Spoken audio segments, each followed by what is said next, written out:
오늘은 십자가의 죽음을 기억하고 기념하는 날입니다. 공포와 두려움과 저주의 표징이었던 십자가가 최고의 사랑과 환대와 승리의 표징으로 바뀐 것을 기념하는 날이기도 하고요. 죽음이 왕노릇하던 삶이 파국에 이르고 생명의 삶이 새롭게 출발한 것을 기념하는 날이기도 합니다. 많은 사람들은 이 고난주간에 십자가를 고난과 직결시킵니다. 영화 감독 멜 깁슨도 그 영화 패션 오브 크라이스트에서 예수님의 고난과 고통에다가 그 영화의 초점을 맞췄죠. 그런데 사실 그것은 십자가를 제대로 이해하지 못한 것입니다. 십자가 죽음을 피상적으로 이해하는 것에 불과합니다. 사실 예수님이 지신 십자가는 고난과 고통, 그게 핵심이 아닙니다. 예수님의 사랑, 예수님의 환대, 예수님의 승리, 이것이 십자가의 표징입니다. 십자가의 핵심입니다. 물론 1세기 로마 시대의 십자가는 분명히 형벌이었습니다. 가장 커다란 저주였고 공포의 대상이었고 두려움의 표징이었습니다. 사람들은 십자가를 보기만 해도 두려움에 사로잡힐 수밖에 없었던 그런 아주 저주스러운, 가장 공포스러운 그런 표징이었습니다. 예수님도 십자가에서 그런 저주스러운 형벌의 죽음을 당한 것이 사실입니다. 그러나 그것은 겉으로 볼 때 외형적으로만 그런 것이고 정말 그 내면적으로 깊이 들여다보면 예수님의 십자가 죽음은 사랑이었고 온 인류를 향한 환대였고 놀라운 승리였습니다. 여러분, 예수님이 십자가에 죽어가면서 뭐라고 하셨습니까? 오늘 우리가 봉독한 말씀의 제일 마지막 19장 30절에서 예수께서 신포도주를 받으신 후에 이르시되 다 이루었다 하시고 머리를 숙이니 영혼이 떠나가셨다, 이렇게 말하고 있습니다.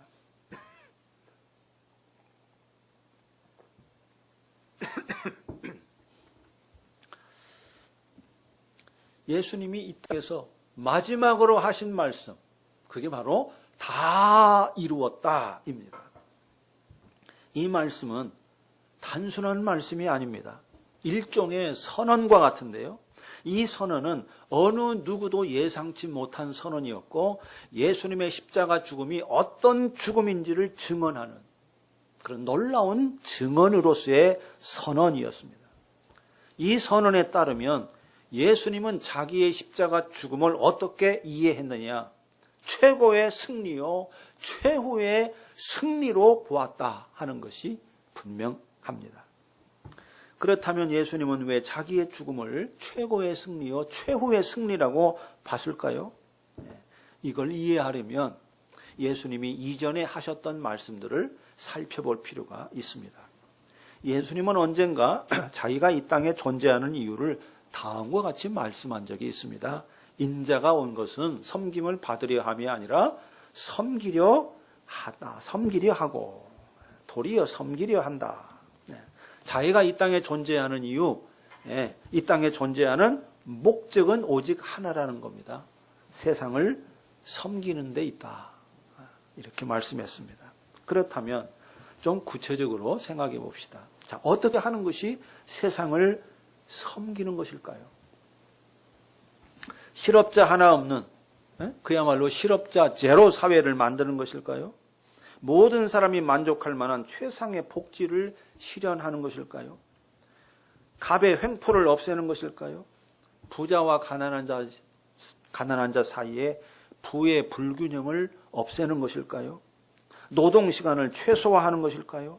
무상의료를 실시하는 것일까요? 전쟁 무기를 없애는 것일까요? 이런 것들도 세상을 섬기는 일임에는 틀림이 없습니다. 그래서 우리는 세상을 섬긴다 그러면 대뜸 이런 일들을 생각하게 됩니다. 그런데 예수님은 이런 것들을 생각하지 않았습니다. 예수님은 세상을 섬긴다고 말할 때 뭘 생각했느냐? 자기의 목숨을 많은 사람의 죄를 위해 내어주는 것, 이게 세상을 섬기는 일이라고 생각했습니다. 마가복음 10장에서 자, 인자가 온 것은 세상을 섬김을 받으려 하는 게 아니라 도리어 섬기려 하고, 이렇게 말씀하신 다음에 곧바로 그 내용, 섬기는 내용이 뭐냐 이렇게 설명하고 있습니다. 자기 목숨을 많은 사람의 대속물로 주려 함이니라. 예. 섬김의 내용은 대속물로 주는 것, 이게 세상을 섬기는 일이라는 겁니다. 참 고상하고 훌륭한 생각임에 틀림이 없습니다. 그러나 매우 낯설고 비현실적인 생각이라는 느낌이 듭니다. 허무맹랑한 생각이라는 느낌이 들기도 합니다. 그러나 예수님은 어쨌든 그렇게 생각했습니다. 자기의 죽음이 곧 세상을 섬기는 일이다. 그렇게 생각을 했습니다. 사람의 죗값을 대신 지불하는 것이야말로 세상을 섬기는 진정한 길이라고 보았습니다. 뒤집어서 말하면 예수님은 세상을 어지럽히고 삶을 고통스럽게 하는 근본 원인이 뭐냐? 죽음이 왕노릇하게 된 근본 원인이 어디에 있느냐? 바로 인간의 죄에 있다고 보았다는 것입니다. 그렇습니다. 세상의 모든 고통과 슬픔과 불화와 재앙은 먹지 말아야 될 선악과를 먹은 아담의 죄에서 비롯됐습니다. 세상의 모든 고통과 슬픔과 불화와 재앙은 사실상 아담의 죄값인 거죠. 아담의 죄값입니다. 그렇다면 여러분, 세상을 위해서 정말 해야 할 일이 뭐겠습니까? 당연히 죄값을 치르는 것 아니겠습니까? 죄값을 치르는 것이야말로 세상을 위해서 할 수 있는 최상의 일이고 최고의 일이 아니겠습니까? 그래서 예수님이 그렇게 말씀한 겁니다. 내가 사람의 죄값을 대속하기 위해 죽는 것이야말로 세상을 섬기는 일이고 나는 그 일을 위해서 이 땅에 왔다. 바로 이것이 세상을 구원하는 일이다. 이렇게 말씀한 거죠.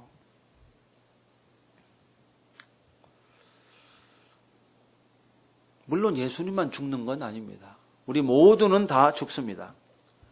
그런데 우리의 죽음은 사실 세상을 섬기는 일이 되지 않습니다. 거의 대부분 그렇습니다. 세상을 섬기는 죽음이 때때로 있을 수 있어요. 마르틴 루터 킹 목사님 같은 경우는 그의 죽음을 통해서 또 우리나라 그 노동운동의 그 선구자였던 전태일 같은 사람이 자기의 죽음을 세상을 섬기는 일로 바친 거죠. 그런 아주 특별한 일들이 있기는 하지만 그러나 그럼에도 불구하고 우리의 죽음이 세상을 섬기는 근본적인 일이 되기는 어렵습니다. 근데 도대체 예수님의 죽음은 어떤 죽음이기에 그분의 죽음이 온 세상을 섬기는 일이 되는 것일까? 이걸 좀 생각해 봐야 합니다.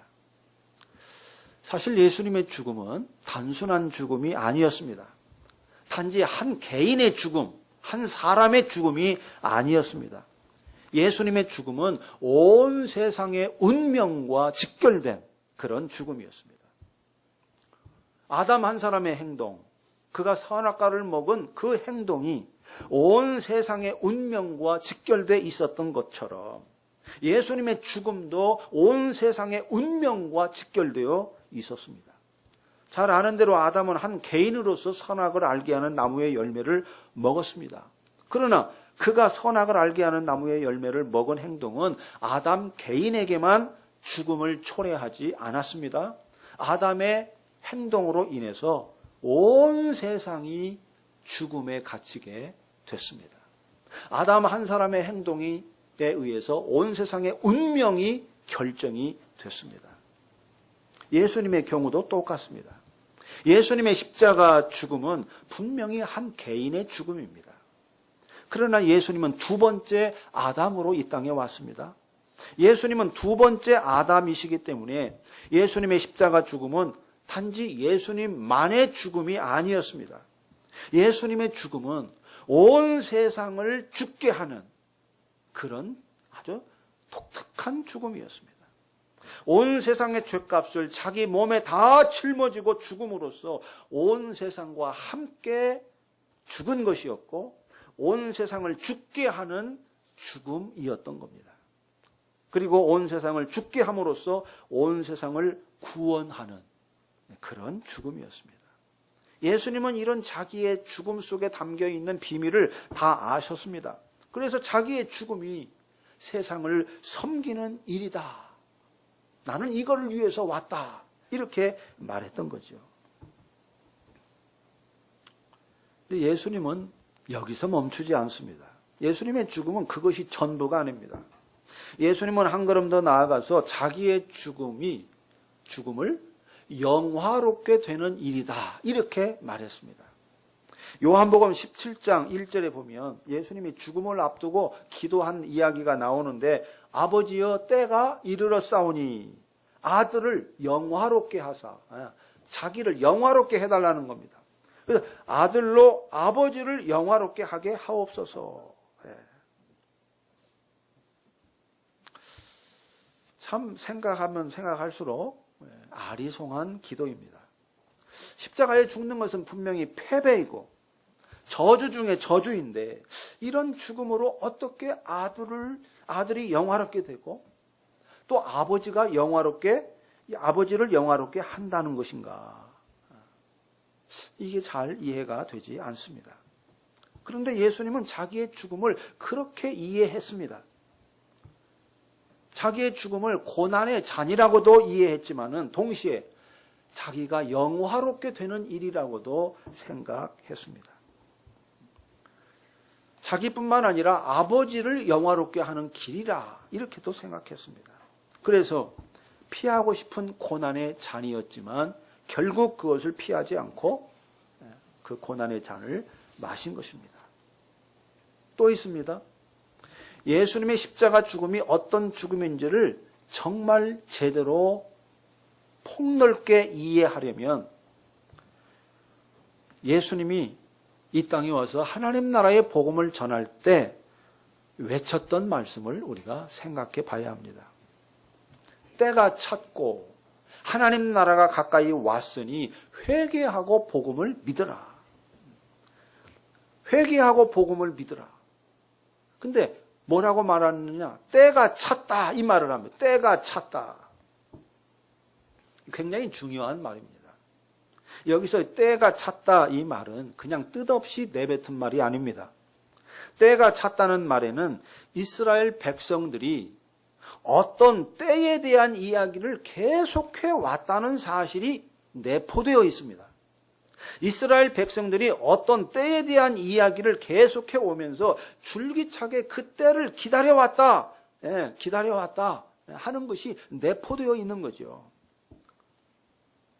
그런 배경 속에서 때가 찼으니 때가 찼고 이렇게 말한 거예요. 이런 배경이 없으면 그 말을 할 수가 없어요.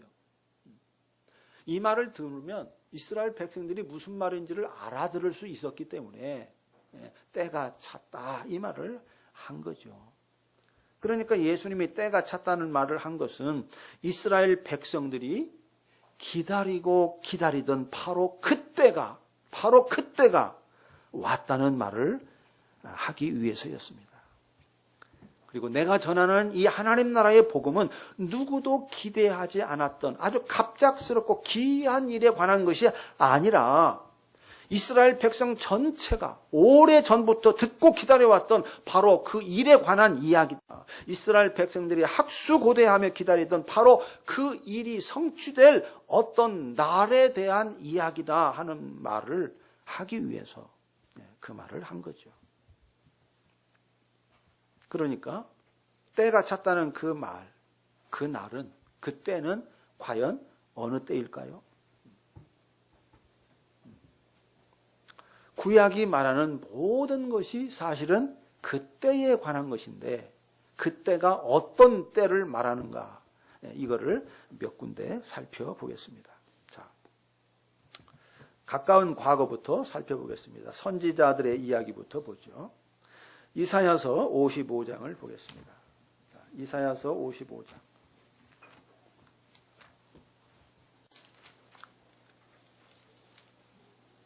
5절 말씀.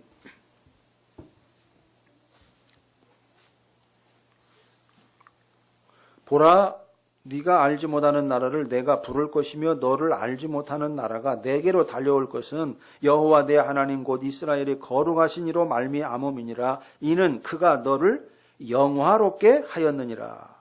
그리고 11절부터 보겠습니다. 11절부터 13절까지. 내 입에서 나가는 말도 이와 같이 헛되이 내게로 되돌아오지 아니하고 나의 기뻐하는 뜻을 이루며 내가 보낸 일에 형통함이니라. 너희는 기쁨으로 나아가며 평안히 인도함을 받을 것이요 산들과 언덕들이 너희 앞에서 노래를 바라고 들의 모든 나무가 손뼉을 칠 것이며 잣나무는 가시나무를 대신하여 나며 화석류는 찔레를 대신하여 날 것이라. 이것이 여호와의 기념이 되며 영영한 표징이 되어 끊어지지 아니하리라. 또 이사야서 61장을 보겠습니다.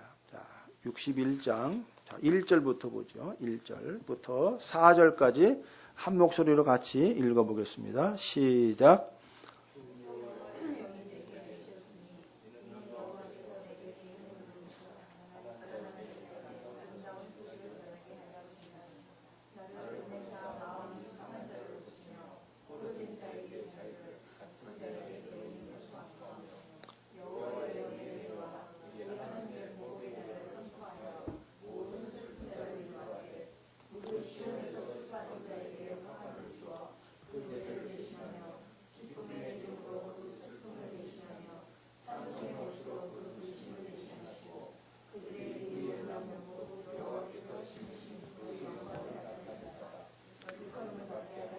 예. 이처럼 놀라운 은혜의 해, 모든 슬픈 자를 위로하고 제 대신 화관을 쓰게 되는 그 기쁨의 날, 기쁨이 성취되는 바로 그때, 이사야 선지자가 예언했던 바로 그때, 이때가 찼다는 말입니다.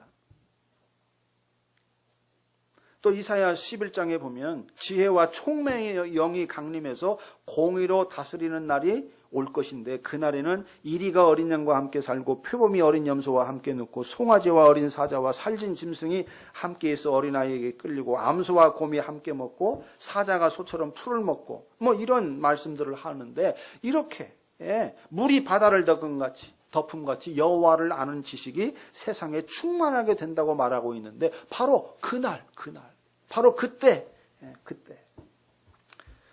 또 에스겔서 34장에 보면 에스겔 선지자는 그때를 가리켜서 뭐라고 하느냐? 여호와께서 자기 양을 찾되 흐리고 캄캄한 때에 그 흩어진 모든 곳에서 건져내는 날, 그들을 만민 가운데서 끌어내며 여러 백성 가운데서 모아 그 본토로 데리고 가서 이스라엘 산 위에와 시냇가에와 그 땅 모든 거주지에서 먹이되 좋은 꼴을 먹이고 그 우리를 이스라엘 높은 산 위에 두는 날, 한 목자를 그들 위에 세워 먹이게 하는 날, 여호와는 그들의 하나님이 되고 내 종 다윗은 그들 중에 왕이 되는 날, 이렇게 말하고 있습니다. 다니엘 선지자는 그때를 가리켜서 옛적부터 항상 계신 이가 와서 지극히 높으신 이의 성도들을 위하여 원한을 풀어주시고 때가 이름에 성도들이 나라를 얻게 된다. 바로 그날이라고 말하고 있습니다. 이런 선지자들의 말을 종합하면 그날, 그때는 어떤 때입니까? 1차적으로는 이스라엘이 회복되는 날입니다. 이스라엘이 회복되는 날. 그 다음에 2차적으로는 이스라엘뿐만 아니라 피조세계 전체가 구원받는 날. 사자와 암소가 함께 뛰어놀고 어린아이가 독사의 굴에 손가락을 집어넣어도 괜찮은 그런 피조세계 전체의 평화가 이루어지는 그때라고 말하고 있는 게 분명하죠. 결국 예수님이 때가 찼다고 말했을 때 그때는 다른 때를 말하지 않습니다. 이스라엘이 회복되는 때, 피조세계 전체가 구원받는 때를 말하는 것입니다. 예수님이 선포하는 복음도 다른 이야기가 아니라 이사야와 에스겔과 다니엘이 말했던 그 날에 대한 이야기다. 이게 복음이다. 이게 하나님 나라의 복음이다. 그 말씀을 한 거죠. 자, 조금 더 멀리 올라가 보겠습니다. 때가 찼다 이 말씀은 모세와 아브라함과 아담과도 연결되어 있는 말씀입니다. 하나님은 모세를 부르시고 출애굽기 6장에서 말했습니다. 나는 여호와라. 내가 애굽 사람의 무거운 짐 밑에서 너희를 빼내며 그들의 노역에서 너희를 건지며 편팔과 여러 큰 심판들로서 너희를 속량하여 너희를 내 백성으로 삼고 나는 너희의 하나님이 되리니 나는 애굽 사람의 무거운 짐 밑에서 너희를 빼낸 너희의 하나님 여호와인 줄 너희가 알지라. 네. 하나님은 어떤 하나님이냐? 이집트의 종살이에서 해방시키신 하나님이시다. 바로 그때 제2의 출애굽이 이루어지는 이때가 왔다는 거죠. 또 하나님은 갈대아 우르에 살던 아브라함을 부르시고 말씀했죠. 내가 너로 큰 민족을 이루고 내게 복을 주어 내 이름을 창대하게 하리니 너는 복이 될지라. 모든 열방이 너로 인해서 복을 받게 된다. 예. 또 창세기 3장 15절에서 하나님은 하와를 유혹한 뱀에게 말씀했습니다. 내가 뱀과 여자를 원수가 되게 하고 뱀의 후손과 여자의 후손이 원수가 되게 하리니 여자의 후손은 뱀의 머리를 상하게 할 것이요 뱀은 그의 발꿈치를 상하게 할 것이다. 여자의 후손이 뱀의 머리를 상하게 할 것이라는 바로 그날 그때에 대한 이야기죠. 자, 이 모든 말씀들을 종합하면은 때가 찼다. 이 예수님의 말씀은 하나님이 모세에게 약속한 것을 최종적으로 성취할 때가 됐다는 말이고 하나님이 아브라함에게 약속한 것을 최종적으로 성취할 때가 됐다는 말이고 하나님이 아담에게 말씀한 것을 최종적으로 성취할 때가 됐다는 말입니다. 결국 때가 찼다는 예수님 말씀은 첫사람 아담으로부터 시작해서 아브라함과 모세를 거치고 수많은 선지자들이 말했던 바로 그 날과 연결되어 있는 거죠. 온 이스라엘이 학수고대하던 그날, 다니엘이 보았던 묵시적인 승리의 그날과 연결되어 있는 겁니다. 그리고 이것이 성경 말씀의 핵심 줄거리입니다. 하나님이 처음부터 일관되게 말씀하신 것은 사실 다른 이야기가 아닙니다. 여자의 후손을 통해서 좀 더 구체적으로는 아브라함과 그의 언약의 후손을 통해서 온 세상을 구원하겠다. 바로 그 이야기죠. 죽음에 갇혀있는 세상을 죽음에서 구출하겠다는 이야기입니다. 죽음의 종살이 하는 데서 해방시켜 생명살이 하도록 하겠다는 이야기입니다. 예수님이 말씀하신 것도 바로 그 이야기입니다. 아버지께서 하시겠다고 말씀하신 그 일이 이루어질 때가 드디어 왔고 내가 그 일을 하겠다는 이야기를 한 겁니다. 예수님은 실제로 그 일을 하라고 세상에 보냄받았습니다. 여호와께서 아담에게 말씀하셨던 바로 그 일, 여호와께서 아브라함에게 말씀하시고 모세에게 말씀하시고 다윗에게 말씀하시고 이사야에게 말씀하시고 다니엘에게 말씀하셨던 바로 그 일을 하라고 이 땅에 보냄받았습니다.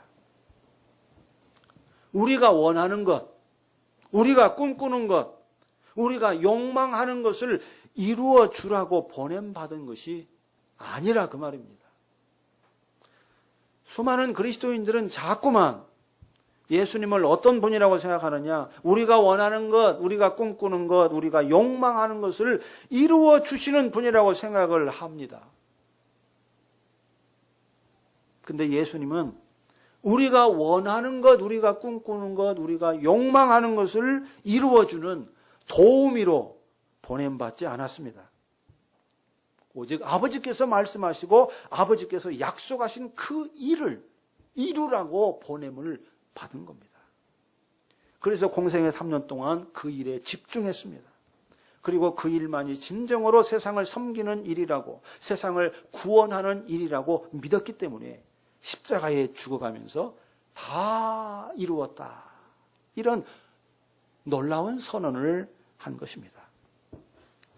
아버지 하나님께서 약속하신 바로 그 일, 온 이스라엘 백성들이 학수고대하며 기다렸던 바로 그 날의 일, 이것이 십자가로 이루어질 것이기 때문에 십자가 위에서 다 이루었다 이렇게 선언한 것입니다. 영국의 신약학자인 톰 라이트는 예수님의 십자가를 다음과 같이 기술했습니다.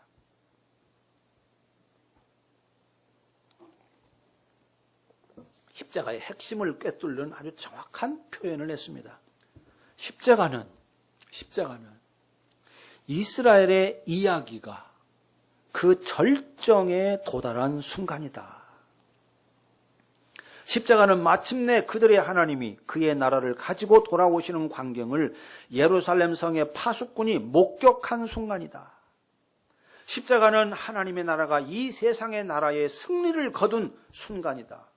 십자가는 우리의 첫 불순종 이후로 잠긴 채 막혀있던 거대한 옛문이 활짝 열려서 단순히 폐쇄되었던 동산이 다시 한번 열려서 우리에게 기쁨을 선사하는 정도가 아니라 하나님께서 항상 계획해 오셨던 창올 도성을 우리에게 공개하고 초대하여 그 문을 통과하여 들어와 그분과 함께 그 도시를 건설하자고 권하는 순간이다. 진실로 그렇습니다.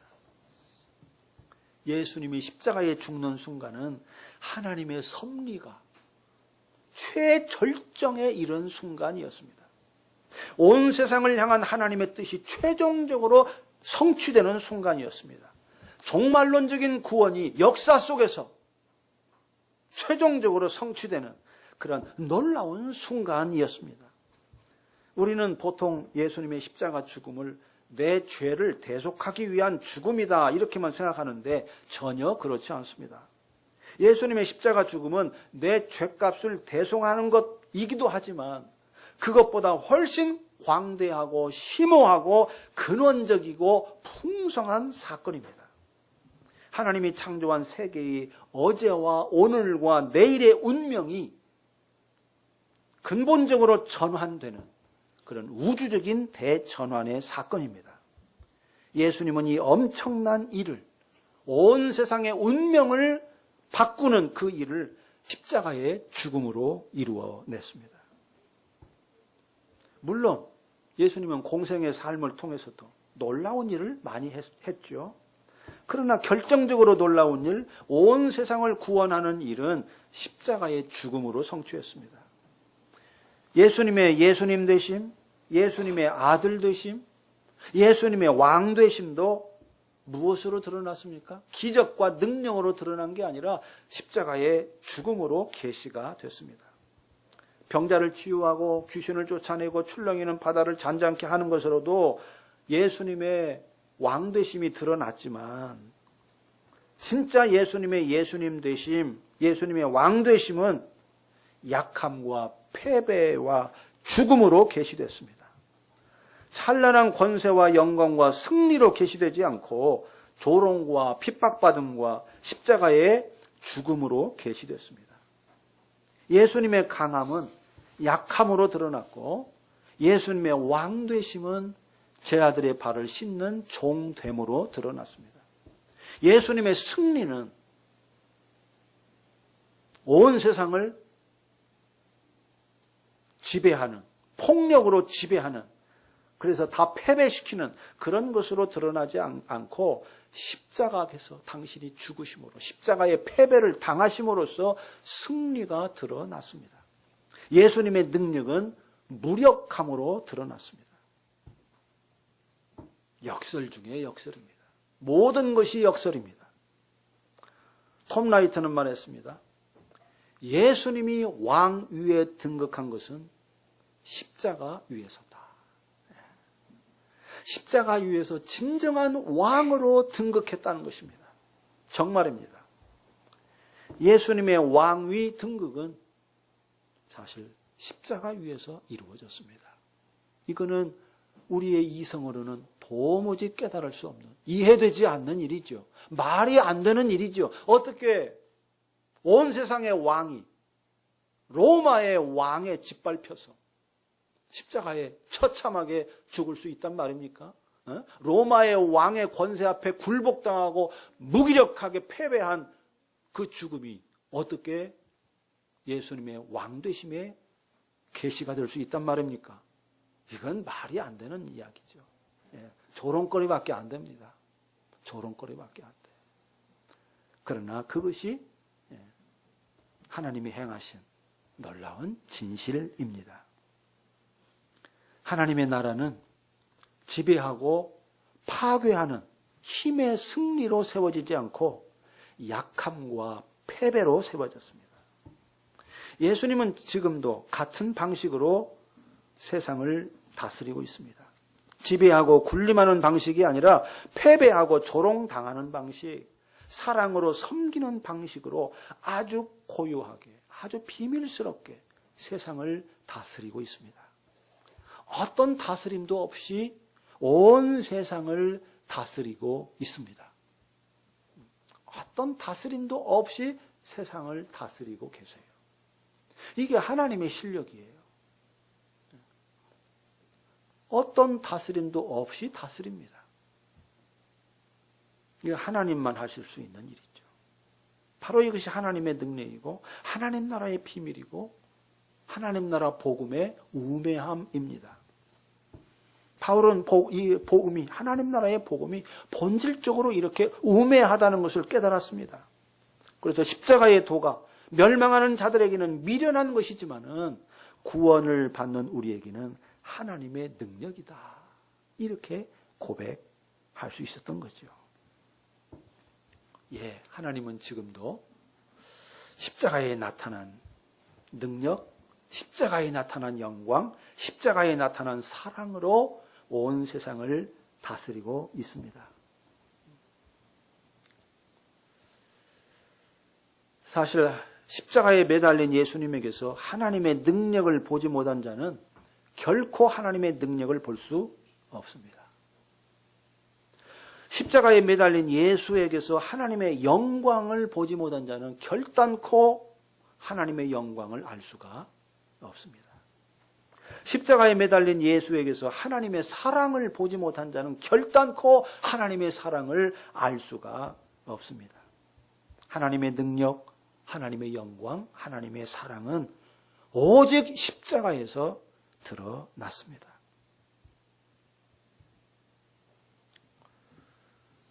하나님은 지금도 동일하게 십자가의 방식으로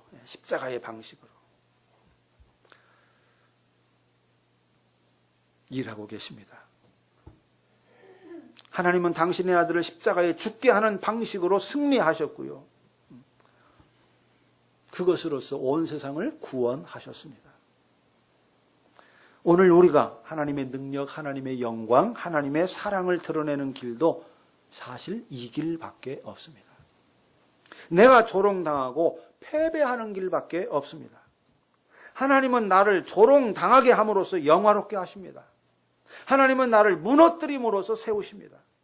하나님은 나를 패배하게 함으로써 구원하십니다. 하나님은 참으로 얄궂은 분이십니다. 우리는 끊임없이 우리의 승리를 통해서 하나님의 능력을 증거하려고 합니다. 우리의 부유함을 통해서 하나님의 부유하심을 드러내고자 합니다. 내고 싶어 하죠. 수많은 간증은 다 그렇게 이루어지고 있죠. 나의 승리를 통해서 하나님의 영광을 증거하려는 그런 우리의 노력들이 거의 교회 안에서 유통되고 있습니다. 그런데 하나님은요, 그렇게 하지 않아요. 우리의 승리를 통해서 하나님의 승리를 증명하지 않습니다.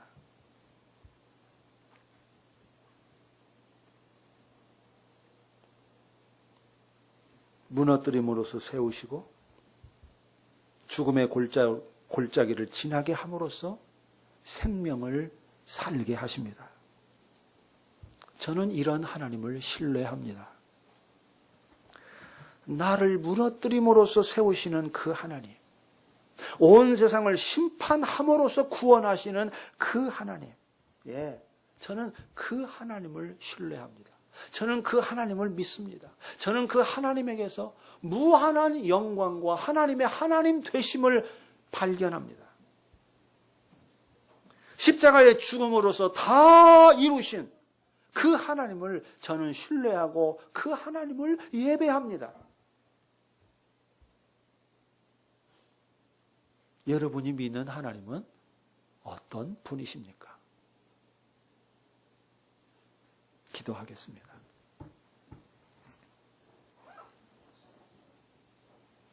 하나님 우리 아버지,